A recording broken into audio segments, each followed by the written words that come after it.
Hello and welcome to the Extremist Publishing podcast. I'm Tom Christie, and it's a great pleasure to be joined today by Mr. Robert Murray, who is the author of the Grocer's Boy trilogy and The Spirit of Robbie Burns. Now, Robbie has produced in the Grocer's Boy trilogy a series which has been very popular with readers, running as it does from his early days in grocery delivery through a career which has spanned a number of years, going into different sectors, including further education and trade information, through to the corporate world, which is the subject of his third book. So Robbie, welcome and thank you for joining us today. Thanks, Tom. It's always a pleasure to have a chat with you. Now, this is the third volume in your Grocer's Boy trilogy. In what way do you feel it differs from the first two books in the series? Well, there are one or two ways in which it differs, I think, Tom. First of all, the time span is quite significant, because in my first book, going back to the 1950s, it covered a period of 7 years. That was me growing up as a message boy and a paper boy, and gradually finding my feet into the grocery world. The middle book covered a period of only 6 years. That was when I was introduced to the world of grocery management, without realising it, and somehow I found myself lecturing in the Dundee College of Commerce, and then following a year or two in the Grocers Institute. Those 6 years were quite formative in my development. I didn't think it was my development at the time. These things were happening. But along in 1969, I joined a company called Watson & Philip, a food distribution company based in Dundee. A well-respected company. I knew of it. I didn't know a huge amount about the company, but little did I realise that I was to be 33 years employed in that company, commencing as a training officer for a few years. And then I was the one and only personnel manager the company ever had until its end came in 2002, but we can talk about that part later. But so the differences were in the 1950s, we're talking about, in my world, the old-fashioned days of black motor cars. Washing machines were hardly known. TV sets were small, screens about the size of an A4 page. Shops were counter service. And shops in those days closed at lunchtime. It's just another little significant thing of what was going on in the 1950s. My middle book took us into the era of TV. Imported motor cars were finding themselves coming to the UK. And then, of course, in my world, self-service was being introduced into the grocery trade. Then moving forward into the 70s, 80s and 90s, we were certainly into the supermarket era, the developments of stores becoming ever larger. The main big companies in the UK were Tesco, Sainsbury, but William Lowe was a very well-known name in Scotland and began to grow quite significantly and became a real force in Scotland and indeed in the northern parts of England. So William Lowe was another Dundee company which I was lucky enough to be employed and learned a lot about the retail trade there. But coincidentally with the growth of William Lowe was also the growth of Watson & Philip in the wholesale grocery trade. So my third element that differs between my first two books is that I think I probably found myself in my real world that I enjoyed so much. My boyhood days, my innocent apprenticeship days were past. I'd had my introduction into management, and here I was in 1969, now a training officer with a major company in the city. So my development over all these years wasn't planned by any means. These things just seemed to happen. I didn't set out with a career in any shape or form, but the differences, Tom, were, I think, in the main part of the difference was my own personal development. I think that's the best way to put it. From my nervous early little days, I found myself with a lot more confidence going forward in Watson & Philip.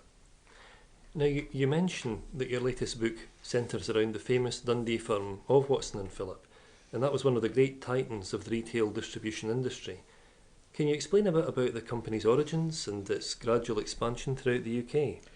Yes, certainly. Watson Phillip has an amazing history. As in many cases, companies begin from some innocent, sometimes by chance. And in Watson Phillip's case, the story goes that a ship on the eastern seaboard of the United States was about to set sail for Dundee. The captain had discovered a large void in the hold and needed some product to fill the space, and by some chance decided to use the cheapest possible commodity, presumably at hand in Ohio, which was lard. And boxes of lard were filled into the hold.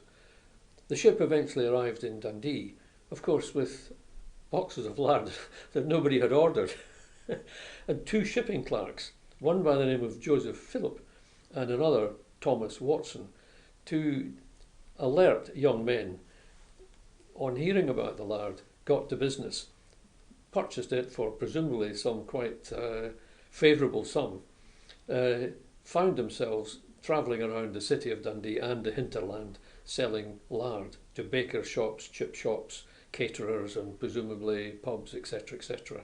And in doing so, inadvertently created for themselves a customer base. So Watson Phillip started off delivering to the catering trade. This continued for several decades, delivering to the catering trade. They then developed into deliveries to the grocery trade, wholesale delivery to the grocery trade. At that point in time, they were a private limited company. But things began to develop briskly from about the 1960s onwards. At 1968, they became a public limited company, and the whole business was divided into certain elements. One was the traditional delivered wholesale grocery trade. Another was cash and carry. That was new in the 1960s. Watson Phillip was the very first wholesaler in Dundee to operate a cash and carry. What that means is we had grocer traders arriving at the wholesale warehouse and purchased goods on a cash and carry basis. So that was a second element, and so it was wholesale grocery, cash and carry, and the continuation of the delivery to the catering trade. So there was three elements in the business when I joined it in 1969. One of the main features in wholesale grocery, however, is the element of profit. By that I mean net profit. And in delivered grocery terms, would you believe, 0.5% on a range up to perhaps 1% is the net profit achievable in delivered wholesale grocery. So you need huge volumes to make any sum of money. In cash and carry, it's slightly different. It's almost on a par with what perhaps in today's world would be the multiple retail grocery world. The cash and carry net profit range somewhere around 5 to 6% in net profit terms. Catering, on the other hand, and remember this was the foundation of the company, the net profit was to achieve possibly range between 10% and 15%. So that was a significant difference in the whole concept of being a wholesale grocer. As the years rolled by, there was no family member left on the board of the company.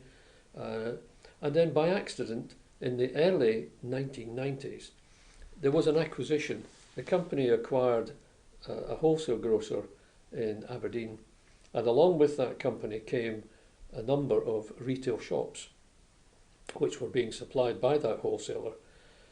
This was a realisation within the company that hitherto, when you were selling to your retail grocers, of whom you had no control, suddenly the company now had a chain of retail stores where you could influence what they bought and when they bought and how they bought the product.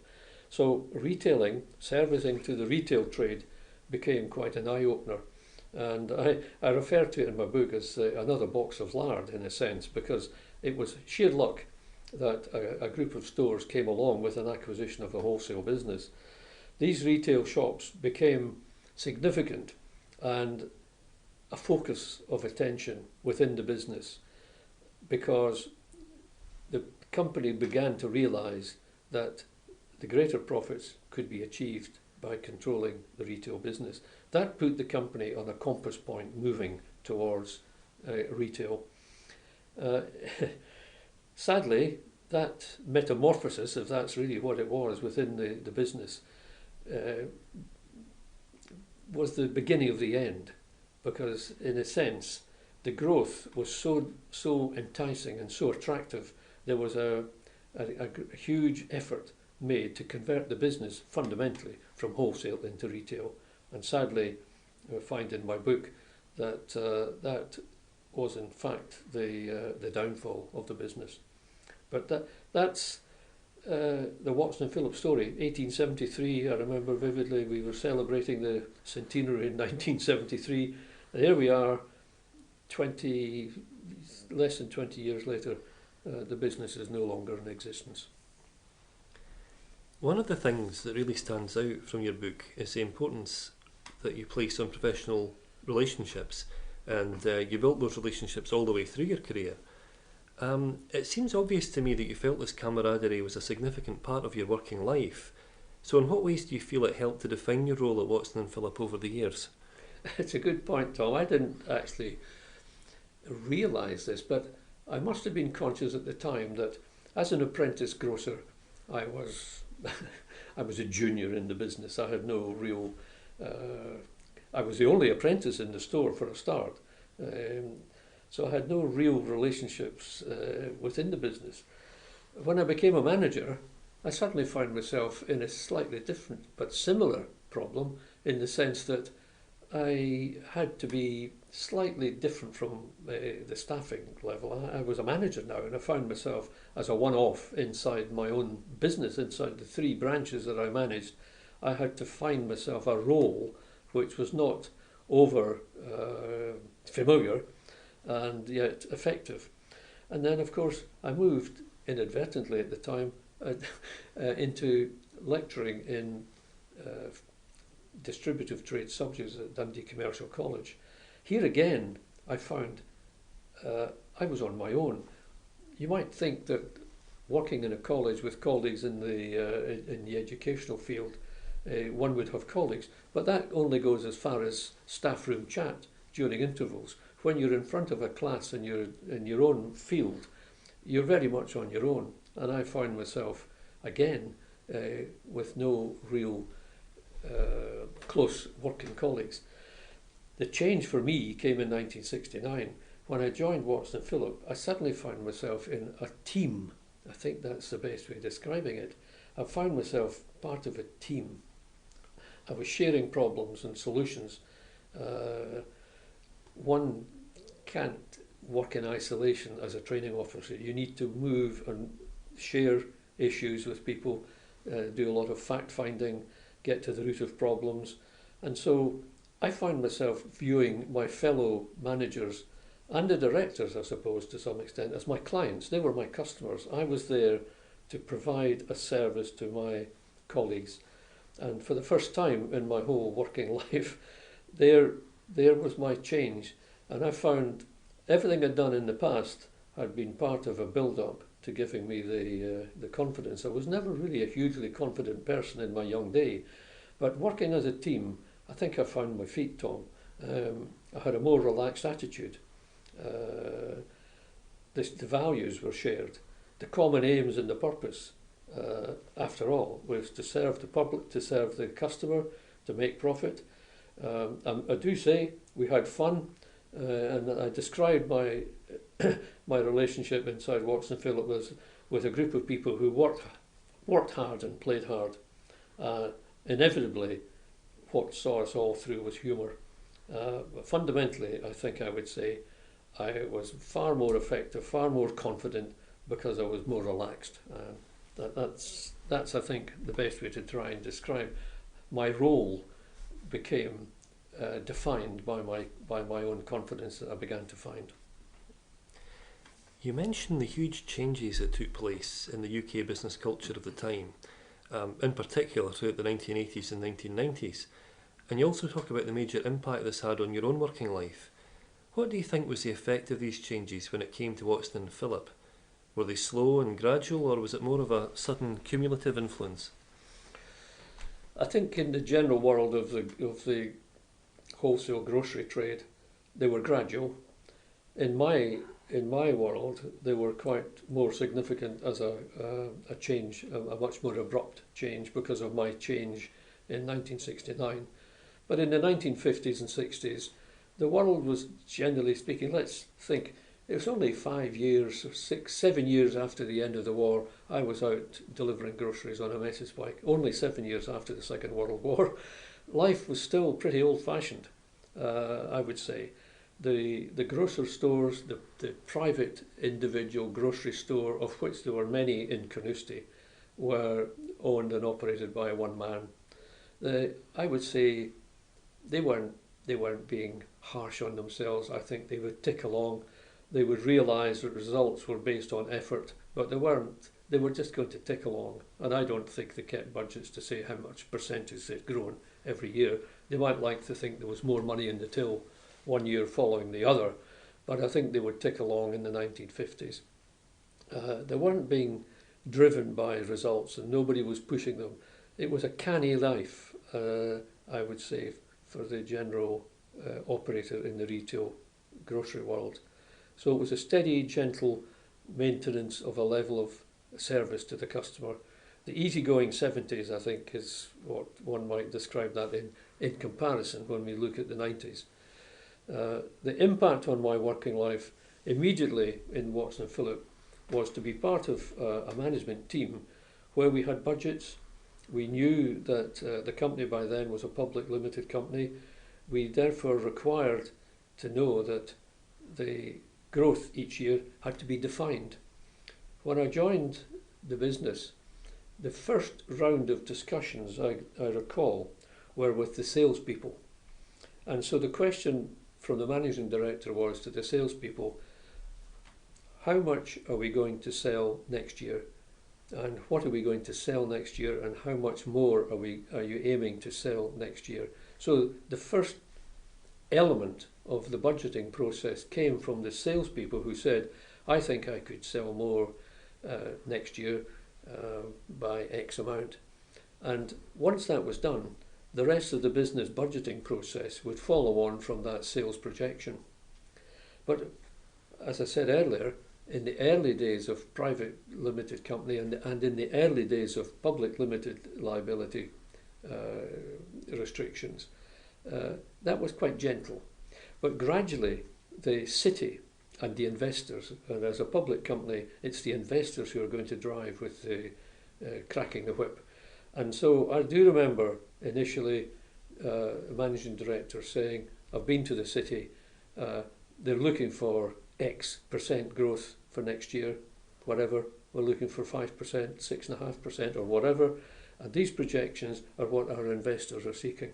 So the managing director comes back to Dundee and says, this is what we're looking for, and that then becomes the driving force, because not only do the salespeople think we could sell X amount, the situation has turned round. The salespeople must find an element of growth.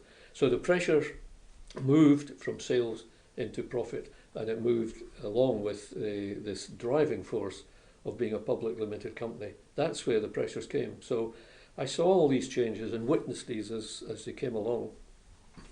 Nearer the conclusion of your book, we see your interactions with many figures you'd worked with in years gone by, or who'd been involved with the grocery retail trade themselves. What was it like to reconnect with these people so many years after you last worked alongside them? That's a good question, Tom. First of all, I find it was quite emotional.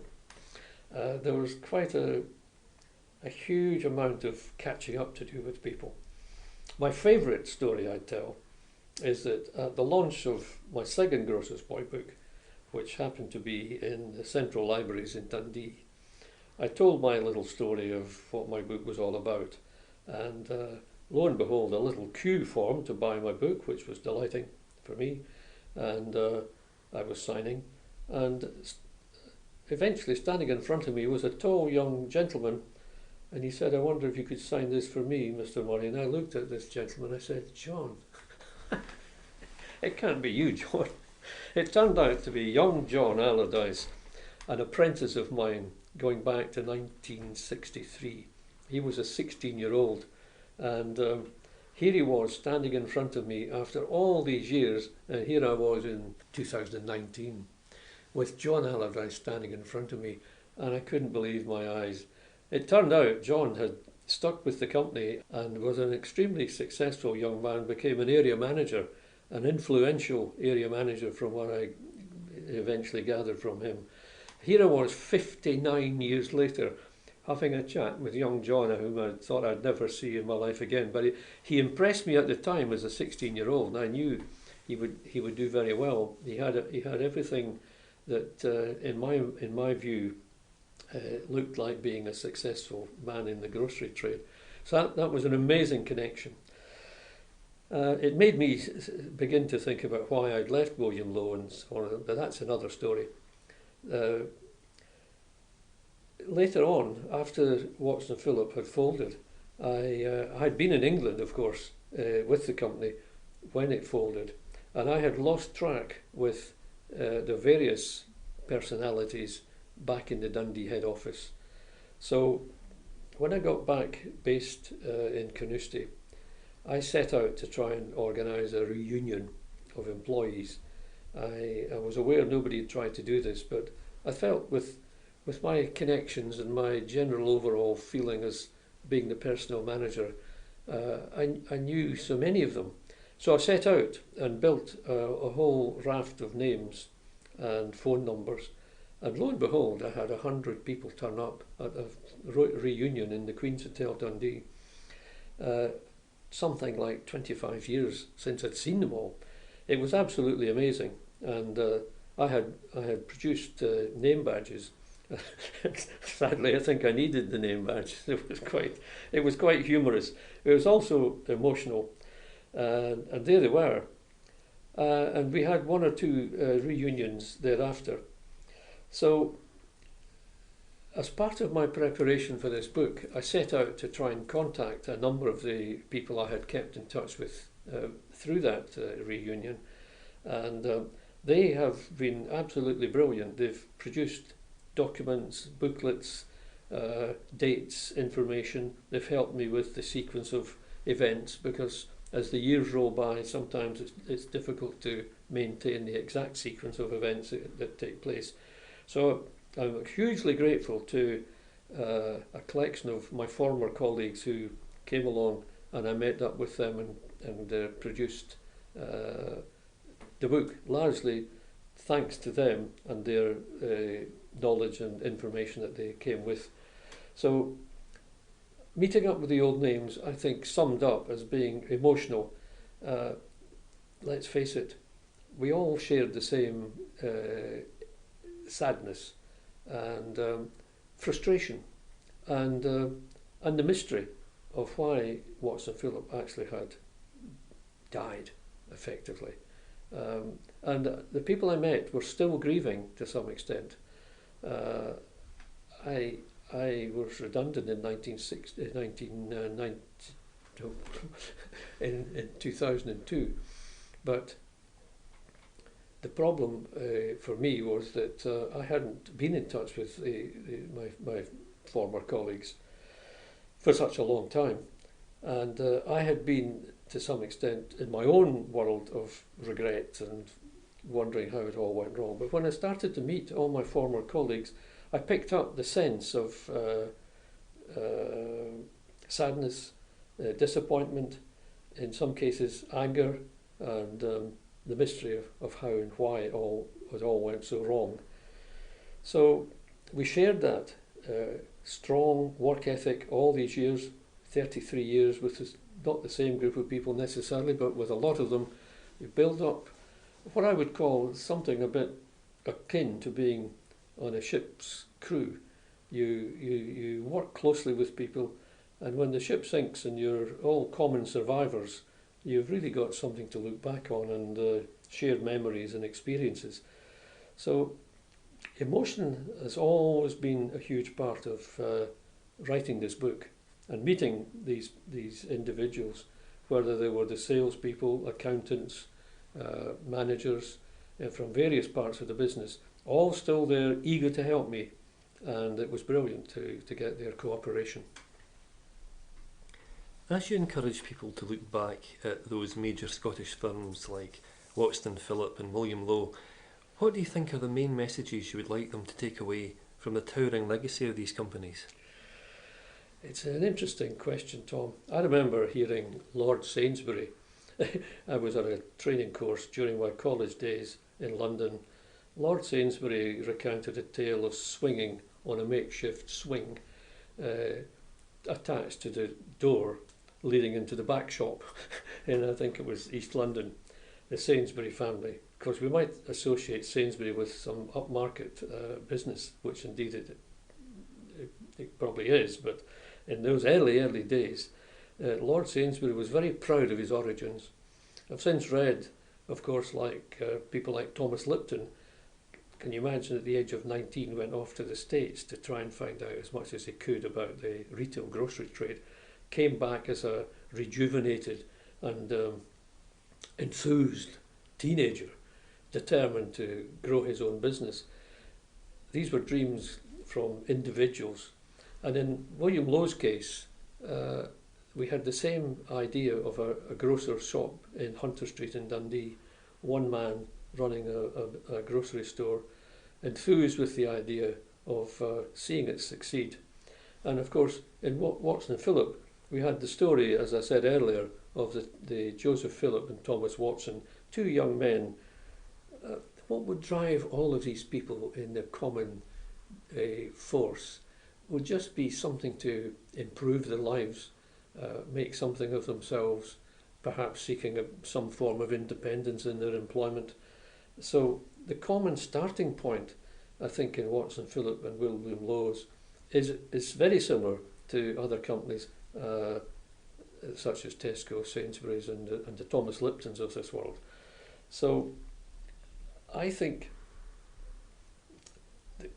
the steady growth by the members of these families were the strong foundation of the ethics and the approach, the driving force, what was important in the minds of these founder members and the successive generations.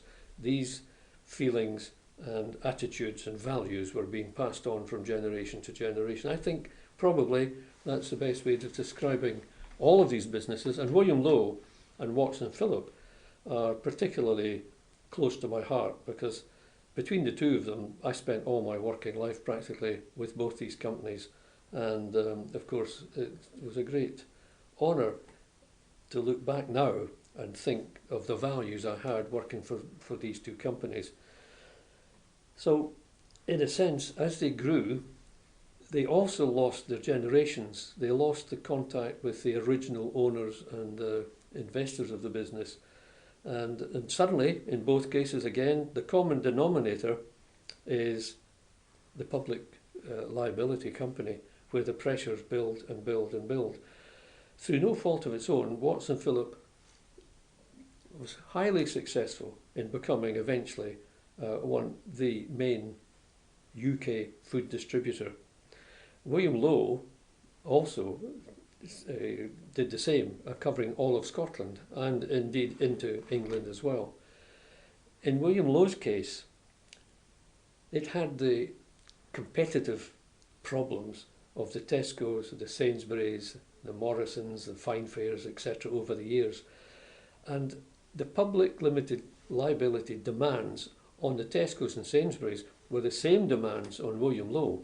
So all of these big companies had to find ways of satisfying their investors. And of course, in the William Lowe case, it was to be swallowed up by a major company such as Tesco, as it happened.